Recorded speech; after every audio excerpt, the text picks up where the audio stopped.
two systems that are going to be impacting the Gulf as we head into this upcoming week. We now have Hurricane Delta expected to become a Category 3 hurricane as we head into the middle of the upcoming week as it works its way into south central parts of the Gulf of Mexico, eventually making landfall late Friday along the Louisiana coast just to the southwest of New Orleans as a Category 2 hurricane, winds of 100 miles per hour.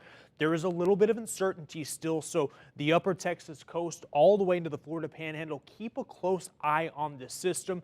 We do have moderate confidence, though. There's a little bit of a clustering with the spaghetti models just to the southwest of New Orleans, so that's where we're expecting the landfall right now. But again, with that cone extending from the upper Texas coast to Florida, we definitely want to keep a close eye on this because we know these storms can have a mind of their own and can make little shifts to the west or east, so we want to continue to keep a close eye on this.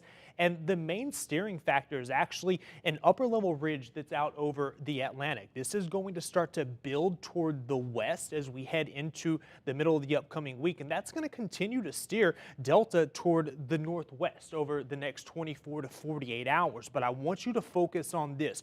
We're going to see a trough start to develop a weakness in the upper levels of the atmosphere across central parts of the country. And eventually Delta is going to feel this, and it's going to start moving off toward the north and eventually the northeast as we head into late Thursday, Friday, into the weekend. So we're going to see those impacts across parts of Louisiana, Mississippi, followed by southeastern parts of the U.S. And this is where that heaviest rain is expected over the latter parts of the week into the weekend. Could see 3 to 6, maybe some areas seeing close to a foot of rain for parts of southern Louisiana up into southwestern Mississippi.